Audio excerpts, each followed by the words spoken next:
as you know that CBSE has introduced assertions and reason type questions for your MCQ, and question number 19 and 20 is reserved for that assertion and reason.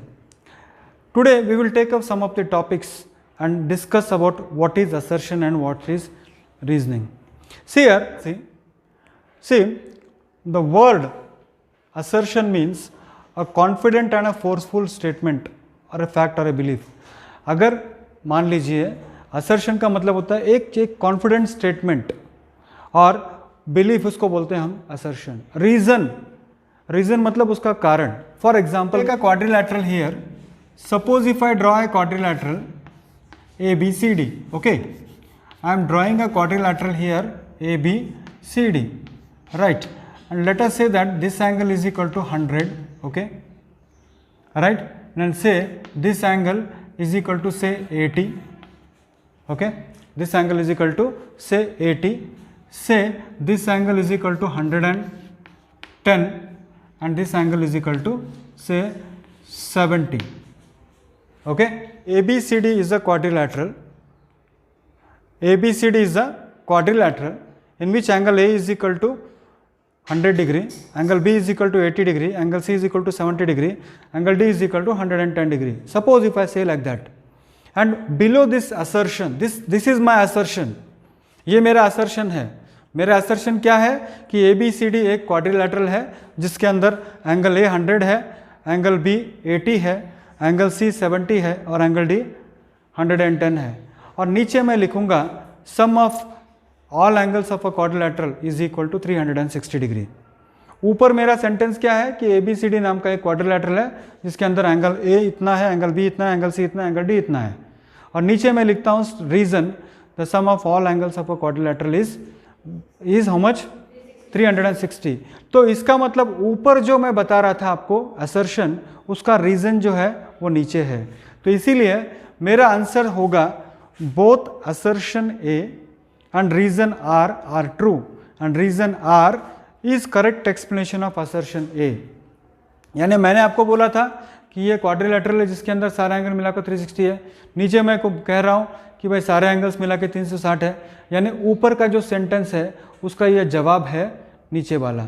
इसी sentence को अगर मैं ऐसे करना चाहूँ, क्या both assertion A and reason are true but reason is not correct explanation of assertion A. इस sentence को अगर मैं ट्रू करना चाहूँ तो फिर से मेरा सेंटेंस होगा ABCD is a quadrilateral, okay, and A is equal to 100 degree, B is equal to 80 degree, C is equal to 70 degree and D is equal to 110 degree, right? ये होगा मेरा असर्शन. नीचे स्टेटमेंट में लिखूंगा all in a quadrilateral all there are 4 sides. In a quadrilateral there are 4 sides. तो पहला sentence था कि ये इसका एंगल्स इतना है. दूसरा सेंटेंस है कि क्वाड्रिलैटरल के अंदर चारों साइड्स इक्वल होते हैं. पहला वाला सेंटेंस भी सही है, दूसरा वाला सेंटेंस भी सही है. यानी पहला वाला सेंटेंस और दूसरा वाला सेंटेंस सही है, मगर दूसरा वाला सेंटेंस पहले वाले सेंटेंस का जवाब नहीं हो सकता है. तो उस स्थिति में both assertion A and reason R are true but reason R is not the correct explanation of assertion A. Reason जो है वो असर्शन का सही जवाब नहीं है. तो ये हो गया सेकंड सेंटेंस. फर्स्ट सेंटेंस मैंने कैसे होता बताया, सेकंड कैसे होता बताया. अब थर्ड में लेने की कोशिश करूंगा कि assertion A is true, assertion A is true but reason R is false. इसी को लेंगे हम, एक ही को लेके हम बताएंगे आपको कि ABCD इज अ क्वाड्रिलैटरल. फिर से हम वही बात करेंगे.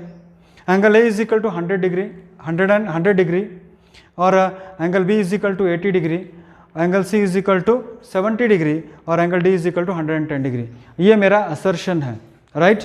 ये मेरा असर्शन है. अब मैं यहाँ पर रीजन में दूंगा all the quadrilaterals are having 5 sides. All the quadrilaterals are having 5 sides. ऊपर वाला सही है कि सारे मिला के 300 डिग्री, मैं नीचे जो मैं कह रहा हूँ स्टेटमेंट गलत है, स्टेटमेंट सही भी नहीं है. Statement is wrong, statement is wrong. That means assertion is correct, reason is false. So ये होता है case number third case. Third case क्या है? Assertion A is true but reason R is false. Okay, fine. Next, assertion A is false but reason R is true. इसी example को मैं लेके आपको समझाने की कोशिश करूंगा. मान लीजिए मैंने यहां पर लिखा ABCD is a quadrilateral.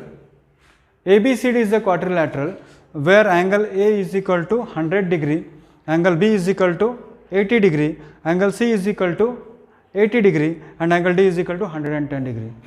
और मैं नीचे स्टेटमेंट लिखूंगा sum of all angles of a quadrilateral is 360. आप देखो इसको प्लस करोगे तो कितना हो रहा है 370 डिग्री. यानी मेरा असर्शन ही गलत है, मेरा असर्शन ही गलत है. जवाब सही है कि सारे एंगल्स मिला के 360 होता है, मगर असर्शन क्या है, मेरा असर्शन ही गलत है. तो ये 4 केसेस हो सकते हैं. अब इधर आ जाओ तुम. ओके, इधर आ जाओ. What's your name? Rohit Yadav. Rohit Yadav. His name is Rohit Yadav. The boy who is standing in front of me is Rohit Yadav. ये मेरा असर्शन है. और रीजन मैं लिखता हूं he is studying in class 10th B. आपको क्या लगता है जवाब क्या होगा? कौन सा कंडीशन, कौन सा केस यहां पर अप्लाई होता है? कौन जवाब देगा? Yes, loudly please. Then both assertion and reason are correct. तो कौन सा केस में आएगा? इसमें ए आएगा, बी आएगा, सी आएगा या डी आएगा? ए आएगा. कौन बताएगा जवाब? Yes.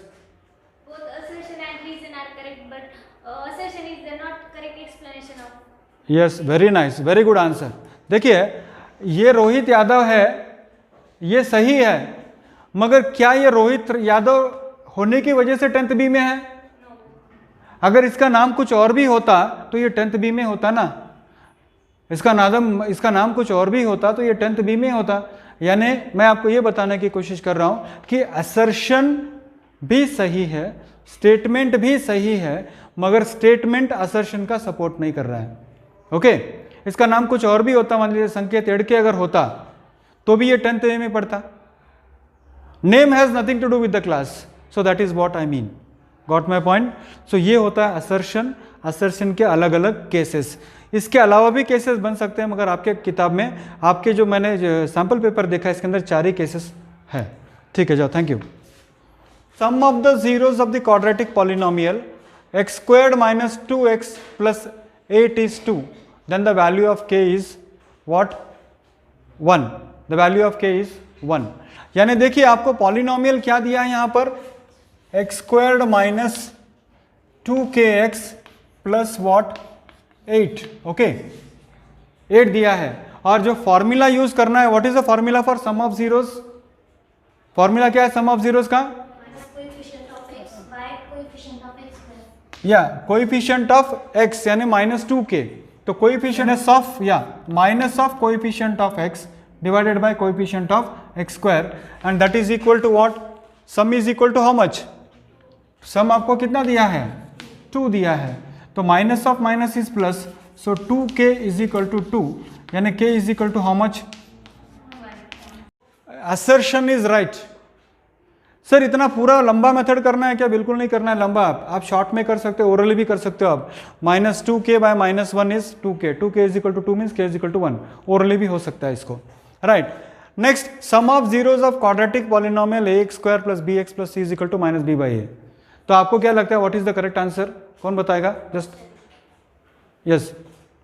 Option A, both assertion and reason are true, and the reason is the correct explanation of assertion. Yeah, it is the correct explanation because sum is -b by a.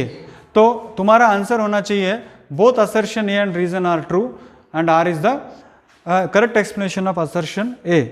Okay. Next question हम देखेंगे.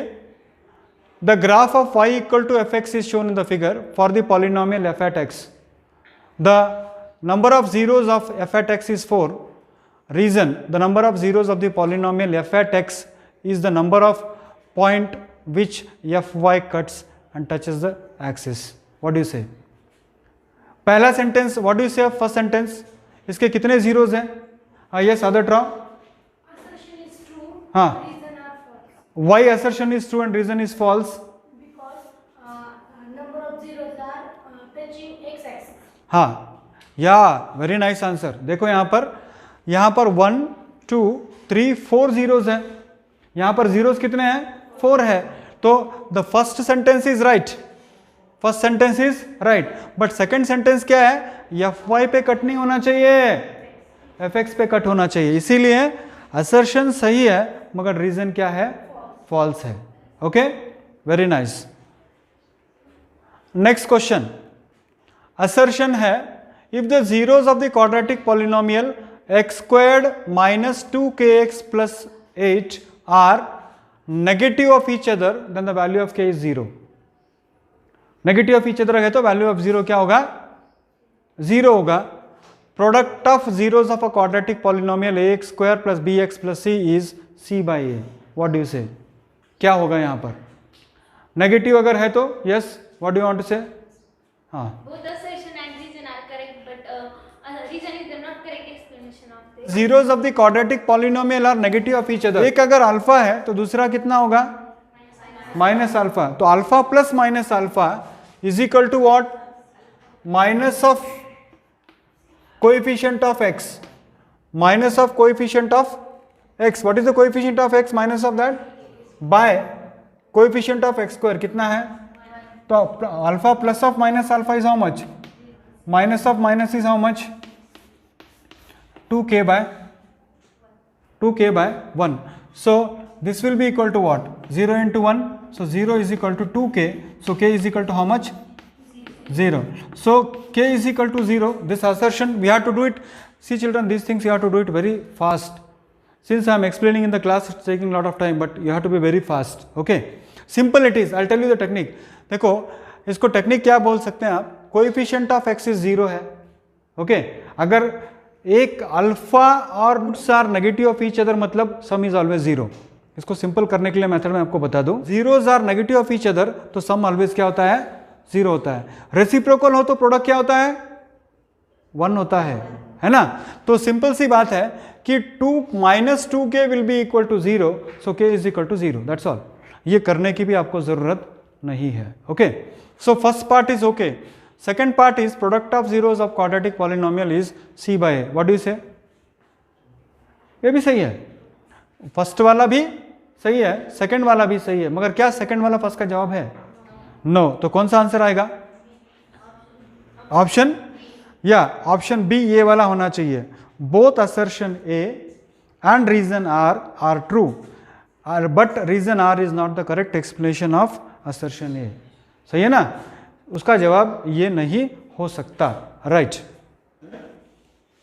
If the product of zeros of quadratic polynomial x squared plus 3x plus 5k are reciprocal of each other, reciprocal of each other यानी product कितना हो गया, या simple आपके दिमाग में आ जाना चाहिए कि अल्फा इंटू 1 बाय अल्फा। देखो क्या क्या बात आ जाना चाहिए आपके दिमाग में, alpha into 1 by alpha is equal to C by A. Otherwise मैं इससे भी आगे जाके आपको ऐसे बोल सकता हूँ कि सी इक्वल टू ए, आपके दिमाग में आ जाना चाहिए, तुरंत आ जाना चाहिए। If the zeros are reciprocal of each other then alpha into 1 by alpha is what, C by A, are reciprocal of each, then value of K is equal to 1 by 5। देखिए देखेंगे हम थोड़ा वैल्यू, देखिए 5k is equal to क्या होगा, directly अगर आप करने की कोशिश करोगे तो 5k is equal to what, 1, और 5k is equal to means k is equal to how much. सही है मेरा, इतना कैलकुलेशन करने की जरूरत ही नहीं है, c equal to A I said, इसको याद रखिए आप, c इक्वल टू ए, और अगर जब 0 होता है तो बीच वाला टर्म इक्वल टू 0 होता है। So c equal, then sum of zeros of quadratic polynomial is ax square plus bx plus c is equal to minus b by a. ये क्या होगा, सेकंड सेंटेंस करेक्ट है क्या, करेक्ट है, first वाला भी करेक्ट है, सेकंड वाला भी करेक्ट है, तो आंसर क्या होना चाहिए, both assertion A and reason R are true, but reason R is not the correct explanation of assertion A। आई बात समझ में आपको, so simple it is। okay fine। Assertion A, if triangle ABC and triangle PQR are congruent triangles then they are also similar triangles। reason, all congruent triangles are similar but the similar triangles knee not be congruent. What do you से, दो triangle अगर एक दूसरे को congruent है तो क्या वो सिमिलर हो सकते हैं, यस, उनका रेशियो सेम होगा ना, 1:1। 1:1 सेम होगा, मगर सिमिलर ट्रायंगल्स कॉन्ग्रुएंट नहीं हो सकते। तो कॉन्ग्रुएंसी के कंडीशंस भी आपको थोड़ा याद रखना पड़ेगा जो क्लास 9th में। तो आंसर क्या होना चाहिए? Both assertion A and reason R true and reason R is the correct explanation of assertion A. Fine. Assertion in triangle ABC, AB is equal to 24 centimeter, BC is equal to 10 centimeter and AC is equal to 26. ये triangle ABC is right angle triangle। आपको क्या लगता है 26 का square कितना होगा? 26 का square कितना होता है रे? 676 होगा, 676। और ये 24 का स्क्वायर कितना होगा? 576। और फिर उसके बाद 10 का स्क्वायर 100। तो क्या इसको प्लस करने के बाद सेम हो जाता है? तो एक बात तो कंफर्म हो गया कि what is it, assertion is true. और ये ओरली हो जाना चाहिए। हो गया कि what is it, assertion is true. और ये ओरली हो जाना चाहिए सारा। 26 मीन्स 676, 10 मीन्स 100, 24 मीन्स 576। तो नेक्स्ट क्या बोलता है वो? If in two triangles their corresponding angles are equal, the triangles are similar. What do you say? ये करेक्ट है। तो what should be the correct answer? Answer क्या होना चाहिए? आंसर क्या होना चाहिए? Yes, what is the answer? Both assertion and reason are correct, but reason is the not correct explanation of Why it is not the correct explanation? because they are given right angle Tra- theorem, Pythagoras theorem, and in reason they saying that similar Yeah, in the assertion we are talking about right angle triangle and in the reason we are talking about similar triangle. It has nothing to do with that. Okay, so it is not, what is it? ये नहीं हो सकता है।